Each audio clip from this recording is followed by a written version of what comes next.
छोटे से ब्रेक के बाद एक बार फिर आपका स्वागत है न्यूज 24/7 तक। मैं हूं आपके साथ निशा नामदेव। आइए रुक करते इस वक्त की बड़ी खबर की ओर। सुप्रीम कोर्ट के वकील प्रशांत भूषण ने बताया कि चुनावी बॉन्ड घोटाले की जांच के लिए सुप्रीम कोर्ट की निगरानी में एसआईटी की मांग को लेकर सुप्रीम कोर्ट में एक याचिका दायर की गई है। भोपाल में प्रशांत भूषण ने बताया कि चुनावी बॉन्ड घोटाले में अदालत की निगरानी में एसआईटी के गठन के लिए कॉमन कॉज और centre for public interest litigation द्वारा सुप्रीम कोर्ट में एक याचिका दायर की गई है। सुप्रीम कोर्ट के ऐतिहासिक फैसले के बाद चुनावी बॉन्ड का डेटा जो सार्वजनिक किया गया, उससे संकेत मिलता है कि बॉन्ड्स के माध्यम से बड़े पैमाने पर संभावित लेन देन कंपनियों और राजनीतिक दलों द्वारा किया गया है।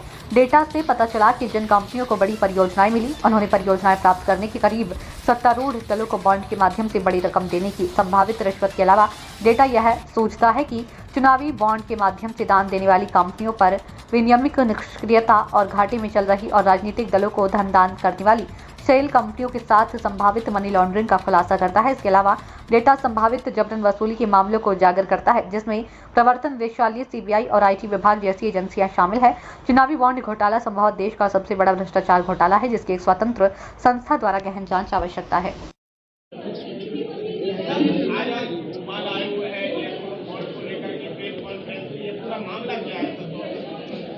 देखिए, इलेक्टोरल बॉन्ड एक गुप्त तरीका था पॉलिटिकल पार्टियों को चंदा देने का, जिसका खुलासा सुप्रीम कोर्ट के ऑर्डर से कराया गया।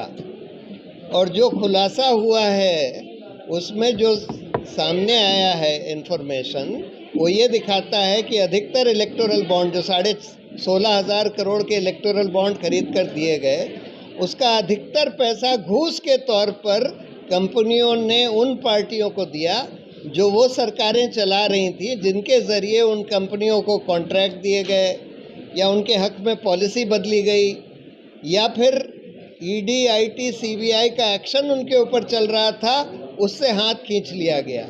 और या फिर ड्रग कंट्रोलर ने उनकी दवाइयों को सबस्टैंडर्ड का करार दिया था या जानलेवा दवाइयाँ थीं, उनको चलने दिया गया ये इलेक्टोरल बॉन्ड के ज़रिए घूस लेकर। और इसलिए इसको परकला प्रभाकर, निर्मला सीतारमण जी के हस्बैंड, कहते हैं कि ये सिर्फ हिंदुस्तान का ही नहीं, विश्व का सबसे बड़ा घोटाला है। तो अब हम लोग ये कह रहे हैं कि इतना बड़ा घोटाला सामने आया है सुप्रीम कोर्ट के ऑर्डर के आदेश के आधार पर, और इसमें जवाबदेही तय होनी चाहिए। ये पता लगना चाहिए कि उस कंपनी के कौन लोग इस घूसखोरी में इन्वॉल्व थे, पॉलिटिकल पार्टी के कौन लोग इन्वॉल्व थे, उस सरकार के कौन लोग इन्वॉल्व थे, और उन एजेंसीज़ के कौन लोग इन्वॉल्व थे, ईडी, आईटी, सीबीआई या फिर ड्रग कंट्रोलर के, और उनको जवाबदेह ठहराया जाना चाहिए। तो इसलिए इसकी एक एसआईटी के द्वारा जांच होनी चाहिए, जो कि बिल्कुल स्वतंत्र हो, जो सुप्रीम कोर्ट गठन करे, और एक रिटायर्ड सुप्रीम कोर्ट के जज के सुपरविज़न में इसकी जांच होनी चाहिए। उसके लिए हम लोगों ने सुप्रीम कोर्ट में एक पिटीशन फाइल करी है और इसकी सुनवाई हमको उम्मीद है कि जल्दी होएगी। गवर्नमेंट आया था, वो पूरी तरह से देश में हम नागरिकों के सूचना के अधिकार का हनन कर रहा था। यही सुप्रीम कोर्ट ने जजमेंट में भी बताया है, और सुप्रीम कोर्ट ने इसे गैर संवैधानिक घोषित किया है। अब जो डेटा निकल कर आया है इलेक्टोरल बॉन्ड्स के ज़रिए से, उसमें पूरा नज़र आ रहा है कि किस तरह से एक बड़े स्केल पर घोटाला हुआ है। कंपनियों ने पैसे दिए इलेक्टोरल बॉन्ड से पॉलिटिकल पार्टीज़ को, जो रूलिंग पार्टीज़ हैं, और उनसे कॉन्ट्रैक्ट उन्हें मिले हैं बहुत क्लोज प्रॉक्सिमिटी में। और तमाम जो ईडी, सीबीआई, आईटी जैसी इन्वेस्टिगेटिंग एजेंसीज़ हैं, उनका रोल भी इसमें नज़र आ रहा है कि बहुत ज़्यादा इसमें एम्ब्रॉयड हैं वो, क्योंकि उनकी जब रेड्स चल रही थी उसी समय पर उन्होंने पैसे दिए हैं सेंटर में जो रूलिंग पार्टी है भारतीय जनता पार्टी को, और मनी लॉन्ड्रिंग के बहुत सारे केसेस सामने आ रहे हैं इस इलेक्टोरल बॉन्ड्स के डेटा से।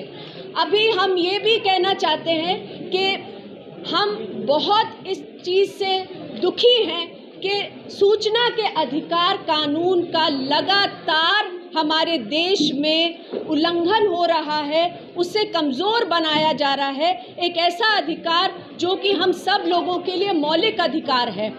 मध्य प्रदेश में भी आज की तारीख में एक भी सूचना आयुक्त की नियुक्ति नहीं की गई है।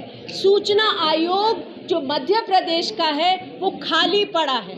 उसी तरह से जो सेंटर में सूचना आयोग है, सेंट्रल इंफॉर्मेशन कमीशन, वहाँ पर भी ये रिकॉर्ड है कि 2014 से एक भी नियुक्ति नहीं की जा रही है आयोग में, जब तक कि सुप्रीम कोर्ट आदेश नहीं दे रहे। तो आज हम लोगों ने एक याचिका दी है जो गवर्नर हैं उनको, कि यहाँ पर तुरंत जो इंफॉर्मेशन कमिश्नर हैं उनकी नियुक्ति की जाए, और एसआईटी का गठन की मांग हुई है इलेक्टोरल बॉन्ड्स के केस में, और सुप्रीम कोर्ट में इंफॉर्मेशन कमीशंस के ऊपर भी एक केस चल रहा है जिसमें सुप्रीम कोर्ट सूचना के अधिकार के लिए कह रहे हैं कि नियुक्तियां होनी चाहिए कमीशंस में, और ये मांग अब हम लोग ने रखी है कि एसआईटी का भी गठन हो इलेक्टोरल बॉन्ड्स के पूरे मामले। आपके लिए समय भी मिला है, जो याचिका है आपकी वो मंजूर कर ली गई है? जी, नंबर मिल गया है, उसकी सुनवाई अब अगले हफ्ते होने का उम्मीद है। Thank you.